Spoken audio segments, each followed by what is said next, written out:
Welcome to Founders Unplugged, hosted by Greg Mccallum. Long-form, honest conversations with founders and entrepreneurs from around the world. This episode is sponsored by Founder Catalyst. Get 10% off their one-off fee by using the link in the description. More on them later. For now, enjoy the show. Hi there, I'm Barney Durrant. My business is called Bluebird Marketing. I've been running that for 10 years. It's a digital marketing consultancy. I do lots of Google ads and SEO and a bit of paid social copywriting and training. Previous to that, I was at Google itself. So I worked there for about 7 years. And I've been in the internet industry probably in total for about 20, 21, 22 years, working for another sort of lesser known directory rather than search engine called LookSmart before Google. So yeah, I've been in the industry for quite a while and worked with lots of different types of clients in many different types of sectors. Right, yeah, thanks for that intro. And so look, aside from being a very nice human being and very fun to talk to, one of the other reasons why I wanted to talk to you and have you on the show was because of that experience that you have, working with Google, your experience with SEO and marketing. And, I think that there's a lot there that a lot of people I speak to, at least, feel like is some sort of mystic art form, right? And so, you might be able to shed some light on that, as well as obviously tell us about yourself and so on. So, I'd be really interested in knowing is you said you were working with Google, but talk us through that and maybe a bit about your career sort of leading up to that. How did you even get into this space in the first place, and sort of how did you end up in Google and then eventually running your own business? Because that sounds like quite an interesting journey. Let's start from the beginning then. So go back to the beginning of me in work. So I guess I'll tell you what I studied. So I studied a very non-technical degree at Leeds University in the early 90s, classics. So obviously completely unrelated to anything that I do now. Well, what I do now didn't really exist at the time. I mean, in the 90s, the internet did exist, obviously, technically, but no one that we like us was using it. Maybe it's being used by a few academics or, people in the defence industry. But yes, so it did exist. My career teacher couldn't have said to me, Barney, I think you should go into internet marketing, because I wouldn't know what it. So I studied classics, obviously a typical kind of academic degree, not necessarily leading to any particular thing, like being an accountant or lawyer. But yeah, something that I was interested in, and obviously just a good grounding in terms of sort of studying and that kind of stuff. And I had a great time in Leeds, which is a great place. I would still recommend. And then in terms of my first sort of career, I didn't really fall into something that I necessarily wanted to do straight away, I would say. I kind of just got a job because I needed a job. And that first job was sort of relatively local to where I live now in Kent, working for Fidelity Investments, which is, if you haven't heard of it, is a huge American investment company. That's obviously over here. It's a global company, still around now very much. And that was just doing kind of, just admin work, basically setting up. The only good thing about it was that they sent me to Luxembourg to train, because that seems random, I know, but basically just because at the time because of I won't go into too much, probably because I can't remember it, but basically for legal reasons they got their customers in Europe to apply in Luxembourg, send forms in at the time, and actually very high tech at the time. They would then scan these forms and then send them electronically to where I worked eventually in Hildenburg and Kent, which was their sort of HQ. So I had to go to faxing. Yes, yeah. I mean, it was kind of like advanced faxing, basically. So we would get these kind of quite fuzzy forms, actually, that sometimes were a bit difficult to read because people's handwriting and everything. You had to try and figure out, what they'd chosen in terms of the mutual funds they wanted to invest in. So I worked there for about a year. The highlight possibly was being trained in Luxembourg, and it kind of went downhill after that. It wasn't where I wanted to be. I was not really interested in being an investment banker or anything like that. So I eventually kind of moved back into something that was perhaps more what I was looking for, which was in publishing, and actually again super local to me. In East Grinstead, there's a huge publishers as part of Reed Elsevier, and at the time, again, being in the 90s, pre-internet, it was all very much paper books, so directories. So I worked on some kind of law directories and then different types of directories, which were literally just big, thick books. Again, it was not the most exciting job. A lot of it involved just ringing up solicitors and lawyers, like checking their details, checking their addresses, and names of their partners, and all this kind of stuff to make this book. So I was a kind of editorial assistant was the job role, so just a very low level, entry level in the world of publishing. And then I was there for a few years. Again, that was not amazingly well paid or anything, and I wasn't particularly going anywhere there. But then the internet came around, and I heard about the internet, and I was like, oh, seems exciting. This is a great new thing. Maybe this is, for me to kind of get out of the deepest, darkest Sussex, go to the big city, London, and check out this internet thing. So I basically just applied for a job at an internet company. This is in the early 2000s, so this is the first internet bubble. That was called eventually. Obviously, it wasn't called that at the time. I just applied for this job. It was for a company called, the company I worked for, this is slightly complicated, but the company I worked for was called LookSmart, but it was part of a joint venture between LookSmart company, which was a kind of startup that started in Australia, and BT. So actually the company overall in the UK was called BT LookSmart. And BT at the time was obviously the huge provider of all things related to the phone, fairly recently privatised, I suppose, at that time, so 7 years ago, and was trying to get into the internet. So like a lot of companies at the time, they're trying to invest in the internet, get into this new internet thing, heard about it, they're chucking money around, sometimes not very wisely, trying to kind of own a bit of the internet. The big thing at the time would have been Yahoo, so this is pre-Google days. So Yahoo was the directory. People may not remember Yahoo, but Yahoo seems kind of stupid now, but the idea of Yahoo was that you would manually review the internet, which obviously wasn't as big as it is now, and you'd have reviews and they'd be in different categories. So you go to a homepage, it would be like, here's your sports section, here's your literature section, here's your news section, and you click into little subcategories and you find a load of lists of sites and you go to those sites. That seems kind of crazy now, the idea that you would manually do that, but that was the thing at the time. Google wasn't really around. So this was a version of that, so a less famous version of that. And the thing they had was they weren't so much a brand in themselves, they were providing results to Microsoft, to MSN. So MSN at the time, again, you won't remember this necessarily, was a huge portal that everyone used. Portals were the big thing. You go to Yahoo when you started off on the internet. You go to MSN because it was the default on your browser. So you go there, and that'd be like your homepage, and you see, I don't know, news, entertainment, sports, or whatever. That would all be on this page. You wouldn't go searching for it. It would just be there, kind of served up to you like a newspaper, I suppose, online. And there was MSN Messenger, which again was super popular. It was the equivalent of WhatsApp of its day. People would communicate with each other, and AOL Messenger as well as everyone. So I worked there for probably sort of 3 or 4 years. I was initially kind of taking on for this editorial idea. I was the editor of Work and Money, so the Work and Money section of that directory, I was responsible for that. So again, it seems crazy, but we had about 120,000 URLs in our directory, and we were seeking to put more and more content which we were manually finding. So my job was to go out onto the internet and find stuff that was around Work and Money. So I remember spending months, for example, just finding all the IFAs in the UK and creating a big structure, around the ones in the north, ones in the south, blah, blah, blah. Again, relatively boring thing to do.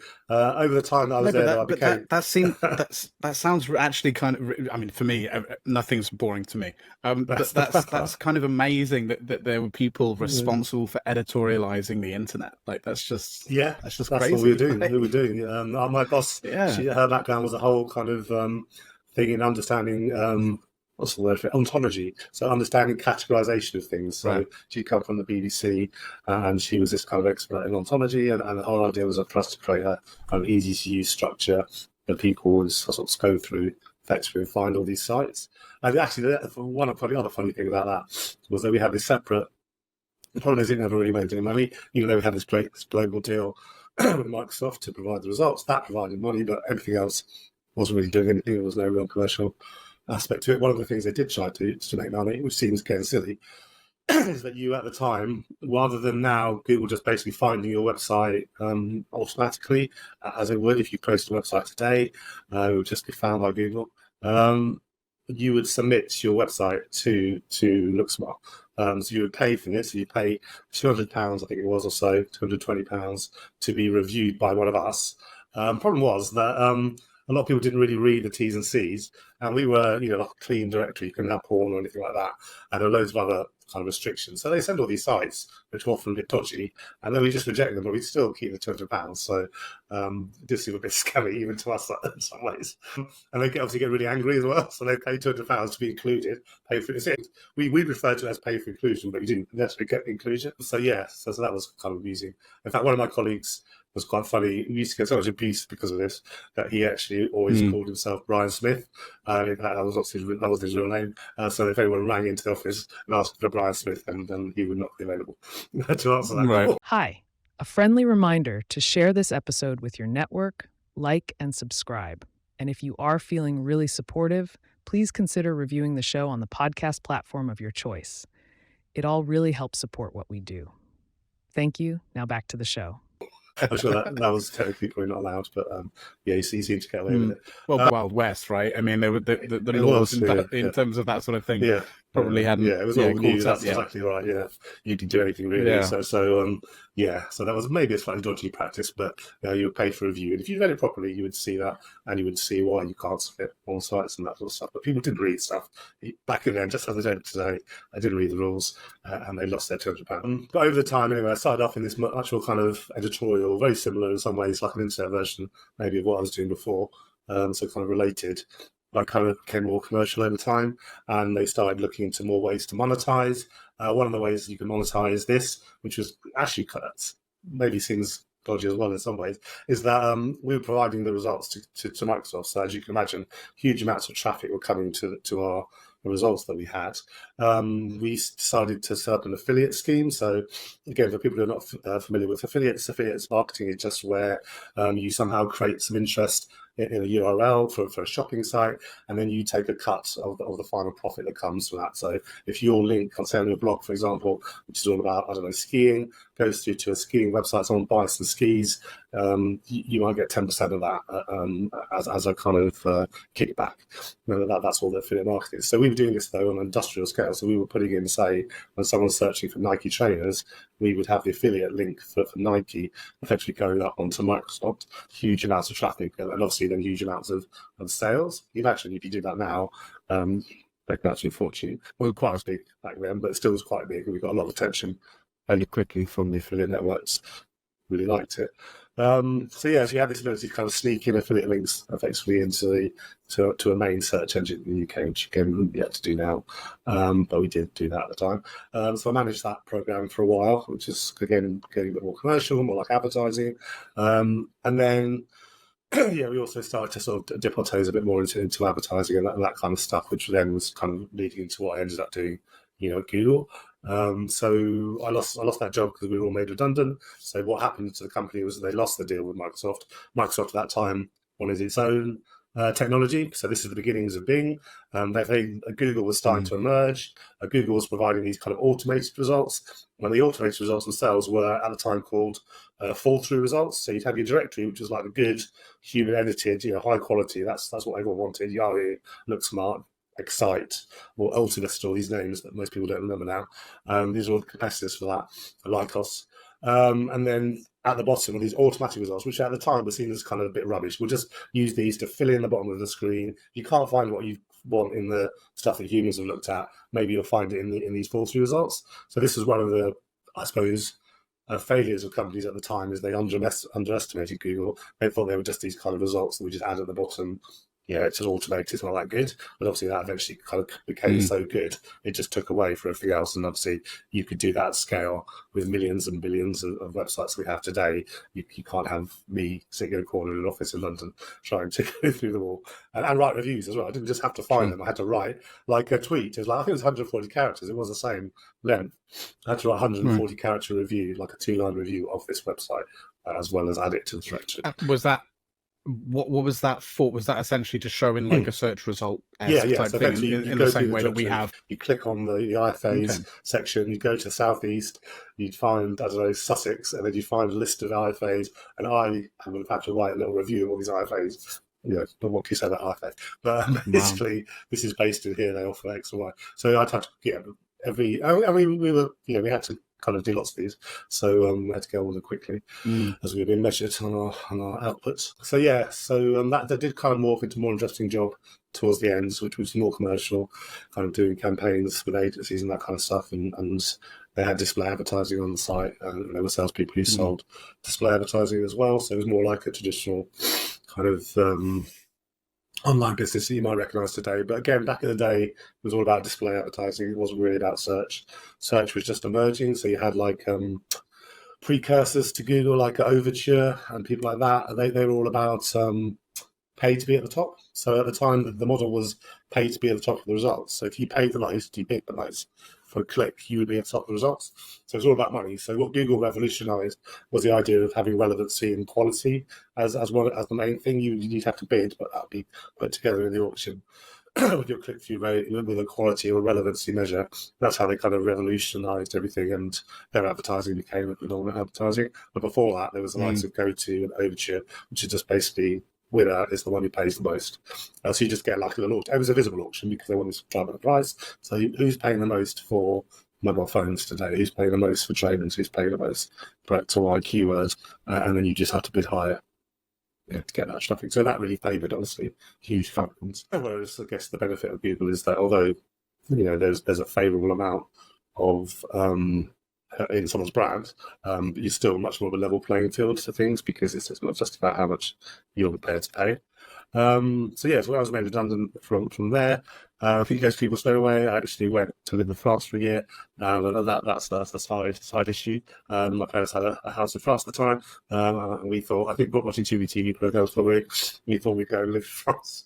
But obviously people in France, maybe all in people speak not French, not French people too either, especially in northern France, which is very agricultural. Unless I was going to become a kind of French-speaking big farmer, effectively nothing was really going to happen. So that was just a minor diversion. And then we came back and got a job at Google basically. So I had this really good experience. This was 2005. So Google was already not well established, but it was fairly established. When I joined, there was probably about 100 people, less than 100 people perhaps, in Soho office, right in the centre, right next to Crossroads at Tottenham Court Road, next to Soho. So typical kind of advertising land territory, and it was like a startup, I guess. I was employed as an account manager. Basically, the structure at Google, and which is probably the same structure they have now, is that clients are serviced by a kind of team of 3 people. You have a pure salesperson who does sales and then just wants to build relationships and get them to spend as much as possible. Has really large commission target on them. Then you have what I was account manager, which is somewhere in between. So I have a commission and I'm a salesperson, but I'm also a product expert. So I'm the person who's expected to know about the latest things. So things like when we bought YouTube or video advertising, or then eventually mobile advertising, all the new things. We get an email every Tuesday saying these are it seemed like 100 things. These are the 100 things that have changed about Google advertising in the last week. So it's quite intense, and obviously there's a really kind of steep development and learning curve. Gmail had just come out, so when I joined, Gmail had come out a few months before. You couldn't join at the time freely; you had to have an invite. So I grabbed an invite with a fairly decent sort of handle for Gmail. One of my colleagues got me the Gmail Jesus Christ at gmail.com. I don't know if he still uses that as his email address. He may well do. But yeah, he was able to grab that one because we were obviously kind of insiders on that with invites to share around. Google. I might have to try and remember to censor that. In case he suddenly, if you have that email address, you probably already get emails anyway. So fairly random emails. I don't know if he still uses it today. Things like Google Earth had just launched as well, first version. So it was a very exciting time. All these things were happening. It was quite funny as well because whenever something launched, like Google Earth or Gmail or any of these products that we all know really well now, basically what would happen is they send a massive box of t-shirts from America, and everyone would just kind of pile in and get a t-shirt. So I've probably still got a Google Earth t-shirt. In fact, my dad used to go around with my Google Earth t-shirt quite a lot, which I thought was quite funny. But there was like a t-shirt for each new product launch. Yeah. Exactly, there'll always be a T-shirt. Oh, right, So okay. engineers love That's a cool. T-shirt, I think, and if they're on the team that make Yeah. the product, they want to have the T-shirt, and they send a load of them to the UK office, and then it was just pile in and grab a T-shirt. So I've even got That's cool. a Google Plus T-shirt, which is a rarity because obviously no one ends up using that very much. Yeah. Yeah. So that was the kind of atmosphere. It was very very startup-y, very much kind of not do what you want, but kind of as long as you're getting the revenue in, you can take people out for lunch, you can kind of meet people, do what you want. Not very kind of restricted. We're all like little kind of almost like little independent people working on our accounts. Obviously, we've got targets, but as long as you're getting out there, and a lot of it was education. So at the time, people didn't know what Google advertising was. A few people did. The agencies weren't really up to speed that much with Google or Google advertising. A lot of them hated Google as well because Google was seen as coming in between them and their clients. There was this big new thing. They would prefer the clients kept spending money on TV and newspapers. They didn't really want this new internet thing that much, which they were a bit uncertain about. So there was a lot of trying to kind of they were called road shows. You took down a road show to a big agency in London, like a Mindshare or one of those places, Mediacom, and you kind of try and get everyone excited about Google. The way that now I'm sure TikTok is doing that, going out and trying to educate people about TikTok. This is the stage that Google was at the time. There was a bit of tension with agencies because Google, being typical kind of Google, kind of got rid of agency commission, which was a very traditional way of buying advertising. They'd get their 10% or the 15% kickback, and that was great for everyone. But people didn't want to do that because they wanted to make it a level playing field. They didn't like the fact that if you bought through a media agency, you get this 15%, because that affected the auction. Effectively, they were getting a 50% discount on clicks. So they took that away, and that was hugely. That's quite early in my career, actually. I had this big event arranged with an agency. We announced this getting rid of the commission, which they hated, and she left a message on my answer phone saying, "Due to Google's shenanigans, we are cancelling tomorrow's event." So there's quite an easy. So I think only for the first year I was at Google, there's quite an uneasy relationship between Google. It got a lot better, I would say, to be fair, over the years. It's absolutely fine now. But the first couple of years I was there, there was a bit of an uneasy relationship between. I mean, Google practically didn't want to take away business and have it to themselves because Google wouldn't have been able to manage that. You didn't have the staff to suddenly obviously replace all these agency teams that were managing search. Even though it was much smaller at that time. That would have not been possible. There were some direct clients, some kind of e-commerce players wanted to work directly with Google, and that was fine. Google obviously not going to say no to that. But we didn't really have a desire to try and take this business from agencies because we couldn't, even if we wanted to do that, we couldn't practically manage that business because they obviously had huge teams of people doing that and they were working with the clients on other stuff as well.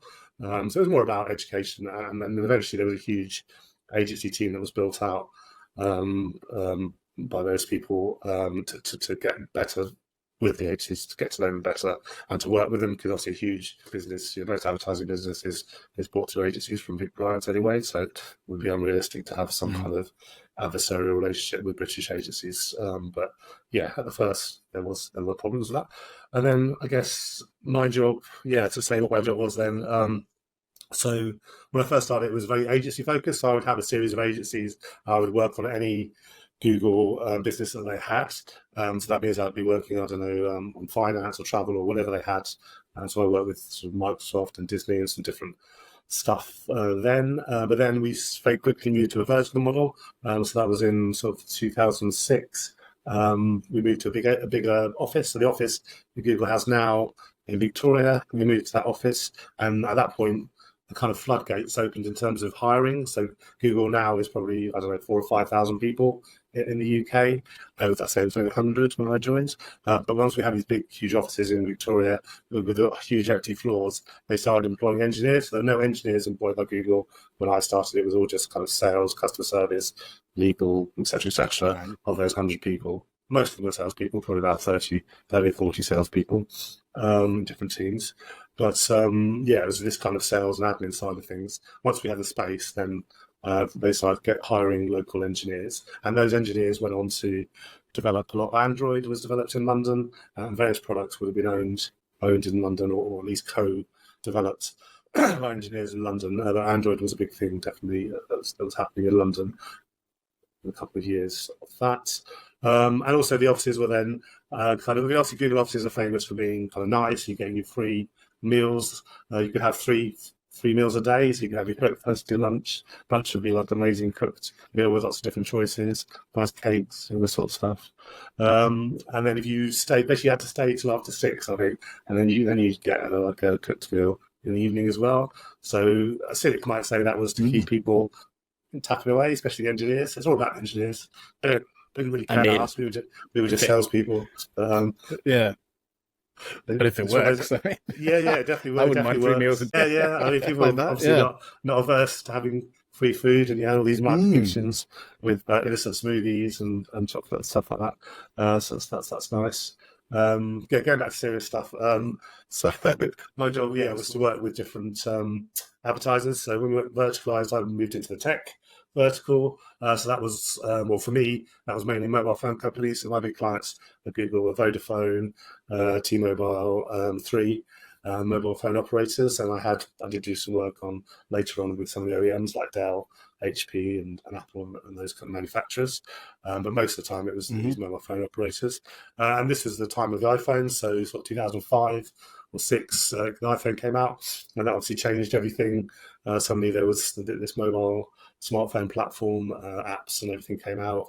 The internet was on your phone, and then Google released Android, and I was involved in the launch of the G1, which was the first Android phone, and we were all given one of those, which I've fortunately still got.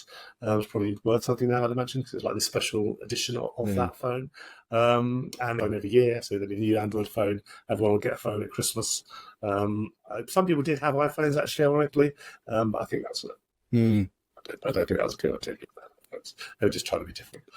Hey everyone, sorry to interrupt the episode, but really quick announcement to make. If you're a startup founder, you'll definitely want to hear this. So I want to quickly shout out our sponsor for today's episode, Founder Catalyst. Founder Catalyst have been nailing it with their SEIS and EIS advanced assurance applications, boasting a perfect 100% success rate record over the last 3 years. And if you're using their funding round service, they include that for you as standard. Speaking of their funding round service, it's incredibly cost effective. It's a fixed fee of £1,495 plus VAT. They handle all your funding round legals, regardless of how much you're raising.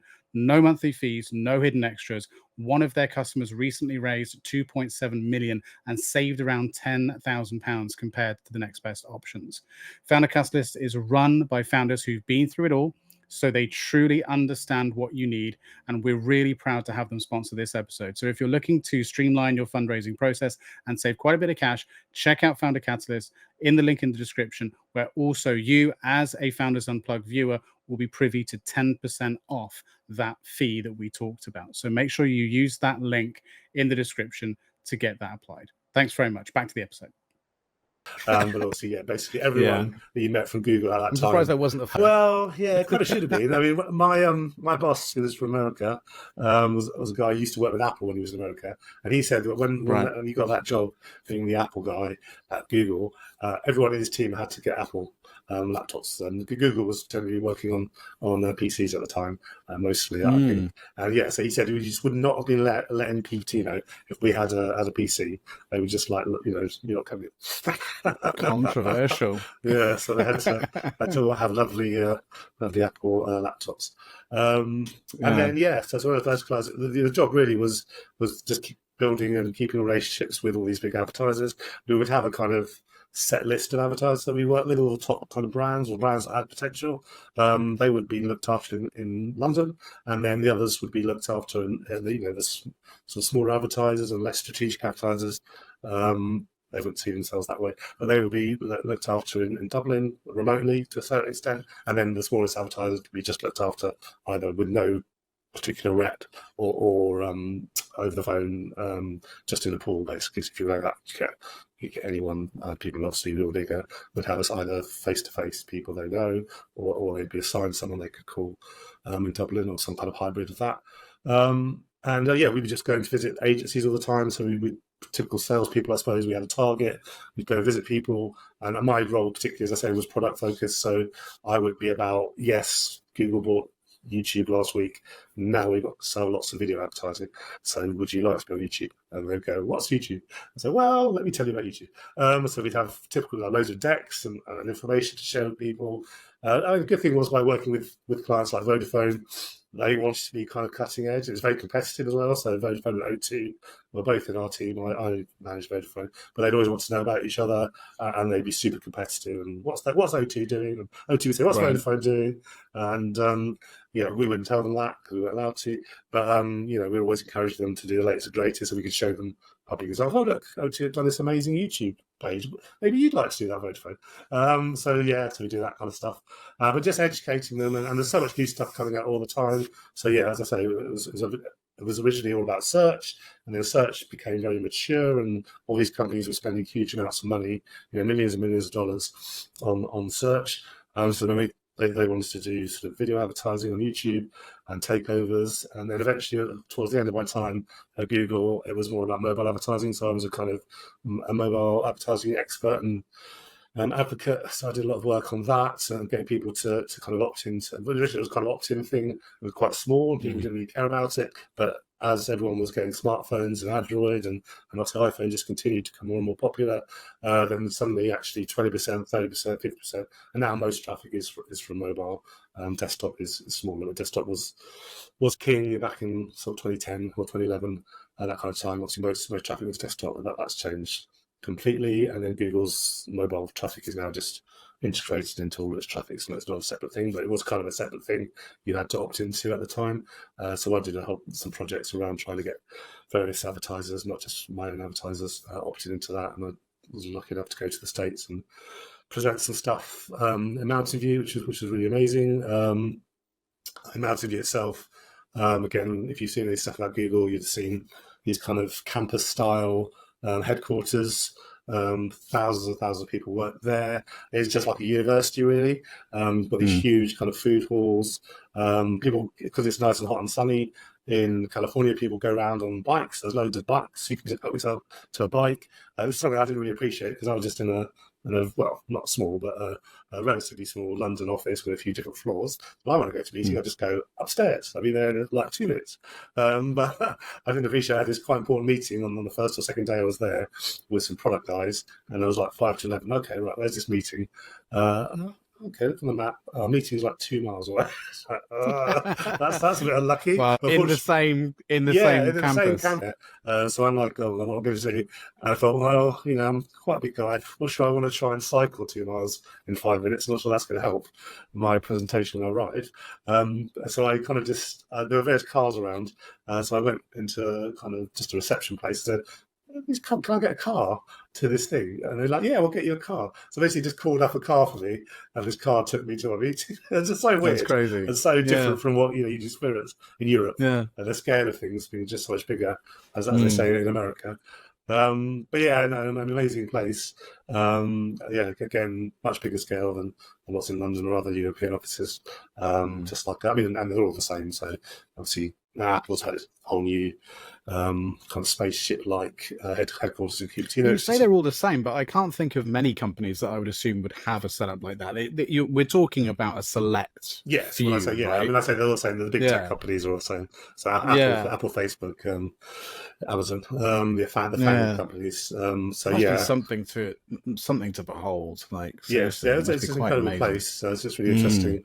Quite a busy place. They've got all the crazy stuff as well. They've got the massive Android robot statues. They've got like a big alien thing and lots of different fun, kind of quirky stuff like that. Slides and all that sort of stuff. The offices have slides in them.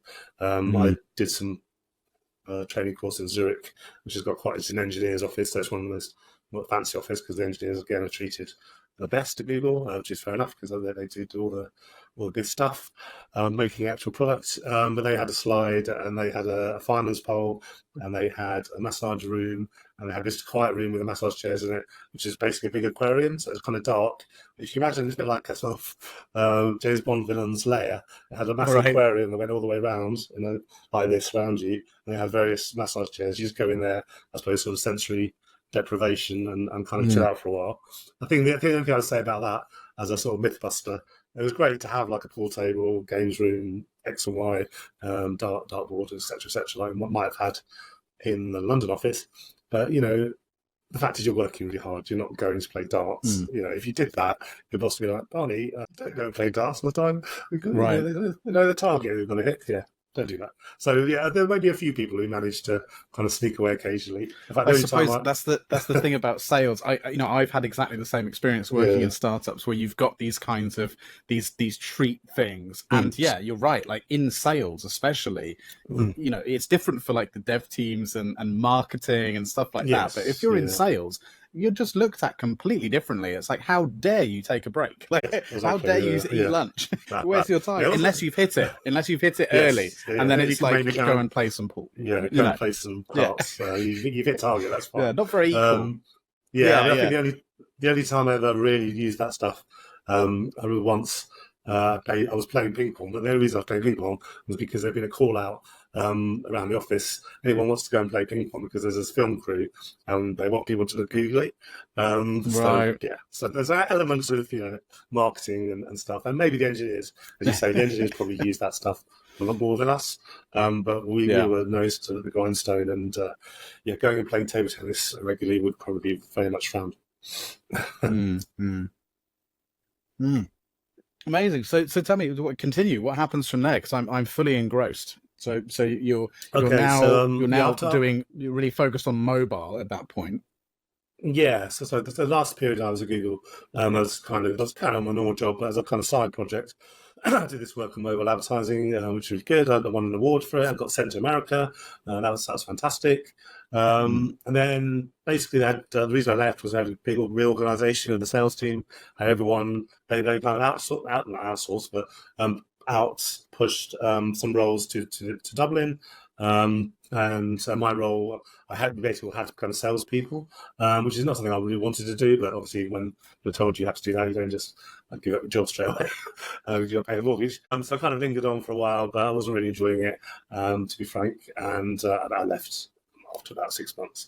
And I've been there for 7 years, so it was probably a good time to leave in many respects. I think someone was asking me about this the other day, why would you need Google? But I mean, it is obviously just the end of the day. It's also fantastic stuff happening, and it's interesting. People are interesting, and obviously there's lots of attention on Google. But like anything, it's just a job, and you have to work hard. Sales is a real treadmill as well. So, you have this great success at the end of the quarter, you hit target, everyone's loving you, high five, let's go for a fancy slap up meal. But then the next day it's like, here's a new target and it's 30% higher. So you better go and have some meetings now with your clients. You're only as good as your last results. Yeah, and, totally. And you do feel like you're continuously being punished for being successful as well. That is true, yes. So our boss would have to go in kind of cap in hand to his boss and try and lower the target as much as possible. This idea of like, oh, we want to set you here. And you'd be like, well, this client isn't doing so well. And you try and kind of negotiate it down a bit, maybe, if you could. But often the boss would say, no, that's what we want. And though we were growing hugely, I mean, it was an amazing company because you could grow quarter on quarter from probably quite a high amount of money, 20% or 30%, which is unheard of, really, in most companies that obviously are very mature in their markets. But Google was just growing and growing and growing. And still today, it's still growing. Maybe not as much as it was then. So that was hard work. I think the other thing as well about Google, and this probably still applies now, is that it's quite a flat structure. So you have all these really amazing, talented people, some of who have got amazing kind of masters and gone to Oxford, blah blah blah, amazing experience, but they all kind of come to a bit of a point, and there's not enough roles that are senior roles for them all to go into. So they probably get a bit frustrated. Right. They're all very creative, and lots of people have left Google, that I know have gone on to start their own startups. I know some people who've got quite big agencies that used to work at Google in London, and all sorts of very senior roles at other companies. They all tend to do really well, and they just get a bit frustrated, actually, and sometimes a bit bored. They're just doing this thing, probably getting paid really well. It's kind of golden hat. It's not, don't cry for anyone at Google. They're obviously making loads of money, and it's fine. But it's kind of golden handcuffs type thing that you might get to a stage where you're kind of a bit frustrated. You haven't moved that much recently, and you're doing the same thing, and it's hard. And also, I don't think, to have a bit of criticism for Google, is I don't think they're very good at retaining people or kind of moving people to different roles. it's a bit of a sink or swim atmosphere. If you want to move to different roles, say you either want to go into marketing or some other part of Google, which I hadn't worked in before, my boss would just be like, well, A, your boss wouldn't want you to leave potentially, so they wouldn't help you, or B, even if they did want you to leave, they would not help you at all. You'd just be like, go and speak to them, if they're interested in you, or go and help that team kind of on your own time. But you had to kind of, not my department. You had to be pretty quite kind of entrepreneurial within the company, if that makes sense. There was no one in HR sort of saying, come, let's to try you out in this role, or you seem like you're good at this, why don't you go here? I'll speak to the manager. There was none of that really. I don't know if it's changed now, but there wasn't. Unfortunately, not. I mean, there's with a lot of the scaling startups I've worked with, that's quite common, because it's more just, I think, that the problem of being at scale and being at such high pressure, focusing on growth, that there just is no thought given to that. It's just like if teams and individuals are doing well, then it's like, if you want to do something else, you're on your own, because we're all so focused on keeping investors happy and everything else, So it's growing pains. It's growing pains. They're not big, huge companies. And then they kind of be in this weird stasis where they come out to London office and they would still be employed by Google, but no one would really help them to get another job. They'd kind of be sitting around, maybe just sitting in someone's team, and they'd be kind of almost internally, I'm sure, kind of scrambling to find another job, to the point where eventually, If you are enjoying this episode and want to support the show, please subscribe with notifications turned on, and let us know your thoughts and opinions in the comments below. This lets YouTube know we are doing something right. Back to the show. Maybe they would leave, or they'd get that job. But no, I mean, really, you think someone being on a posting abroad, someone would kind of hold your hand a little bit and say, "Oh, yeah, you're a great employee. You've done really well in Singapore. Maybe you'd like to work here." But that never really seemed to happen. It was really got forgotten about a little bit. Yeah. It was a strange. It's funny you thing. mentioning about the sort of the main HQ in the States. There's I don't know why I thought my brain went to this, but there's a lot of parodies of that kind of campus-esque setup, in movies and film and stuff like that, and TV.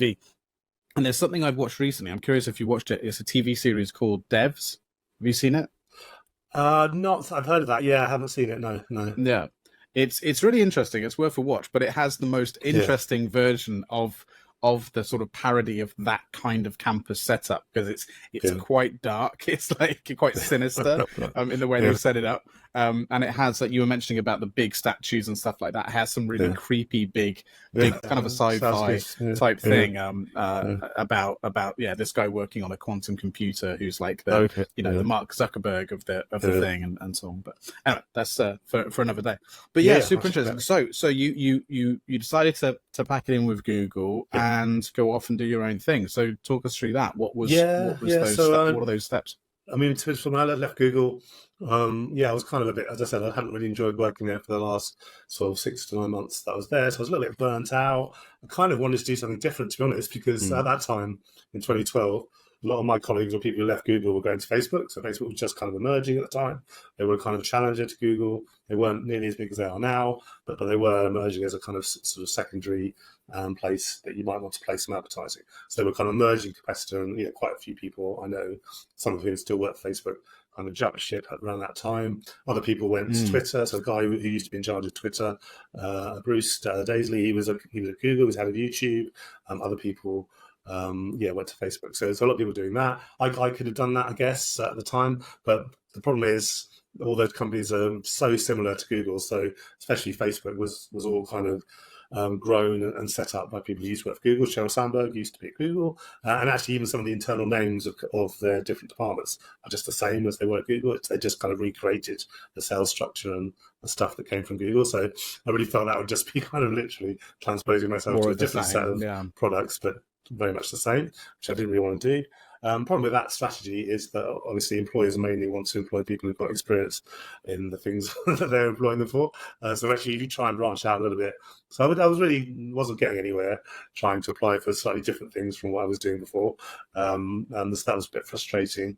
And then eventually, I just kind of obviously must started doing some freelancing just to pay the mortgage, and I just kind of got my mojo back a bit at that point. I just kind of, this is quite good. I know a lot about this.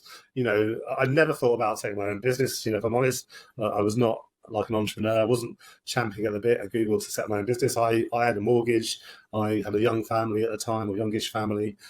Just always had a job, normally working for quite big companies. So I was just looking for something similar to continue, in that vein.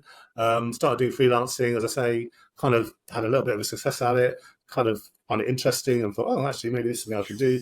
And at some point, I just decided, okay, let's do this properly. Let's make this my new job. Let's forget about applying for jobs for slightly different from what I used to do, which people don't want me for. Let's do this for a while. So yes, I set up like a website and everything, and started off more as a company rather than just kind of casually freelancing. And that was back in sort of May 2014, which is 10 years ago now. And I've been in business ever since, really. So I really value my independence. I've always been we don't seem like it particularly, but I am quite a rebellious person at heart, and I don't really like being told what to do. And I've not had that many run-ins. I'm quite a conscientious person, I would say, but I've sometimes been a bit kind of like not had the best attitude towards being told to do things which I don't agree with at work. Not to the extent that I got in trouble or anything, but just one of those awkward people who maybe says the thing which other people are thinking, which doesn't always go down well with their bosses. And once, I think a classic example of that would be Look Smart. I think we were complaining basically to HR and having a sort of open meeting about the fact they weren't paying us enough or something. We were getting bonuses, and everyone was basically bitching about that. And then they started doing the typical thing of, well, we haven't given you the pay rise this month, but we give you lots of other benefits. You've got the free cans of drink, you've got free bananas. And I just kind of piped up with, I can't pay my mortgage with bananas. And that was not a popular comment. I think the HR woman hates me from that moment on, basically. Yeah, I mean, you were ahead of your time there as well, because of it's also under fire a lot right now that people are being paid below market share, price, for their work and salaries in startups, and companies think they can get away with it because they've got a pool table and craft beer on tap, and it's like, well, people need to pay their bills. That's more important. Get rid of the bloody pool table and the fruit bowls, and just pay people what they're owed. I could choose to buy bananas on my own time. That's definitely the right approach. Maybe sometimes apples. Maybe I prefer an apple. And it depends on inflation. What's cheapest in the market? I've distracted myself. So you're setting up your own business, and so what were your first initial? What were you providing, the services and the products you were providing at that initial moment? What were you predominantly doing? Yeah, so that was the thing. So I had no real clue about, setting up your own business, tax, all the practical things. So I had to just kind of figure out all of that stuff, all of the admin side of things. And then in terms of, things like charging, I'll be completely honest, the way I started charging was that I thought to myself, how much do I want to earn and how many hours am I likely to be able to bill? And I just worked out what that would be per hour. That's how I figured out. I don't know if that's the right way to figure out what you're charging, but it seemed like a good way to me at the time. So what sort of services were you providing at the time? Yeah, so I was providing obviously Google Ads. Google. So Google Ads was the obvious one. That's a huge, obviously, demand for that. I think at the beginning I was very much trying to do everything. So I was always kind of, what does a digital marketing agency do? I'm going to try and do all of those things me personally, which was probably a bit of a mistake at the time. So I used to do a lot of paid social. I do copywriting, SEO, all that stuff. So some of those things I still do now, but some of those things I don't really do as much of. I'm kind of more specialized now. And as a result of, I suppose, A, what do I like doing? What am I good at? B, what kind of clients want. So I know much more now about what's the demand for those different things and how they kind of work and how I can sort of monetize those, I suppose. So I'm a lot more knowledgeable now about what I want to do, what kind of works, and what makes me different, I suppose, from every other digital marketing consultant or every other small agency that might be my kind of competitors.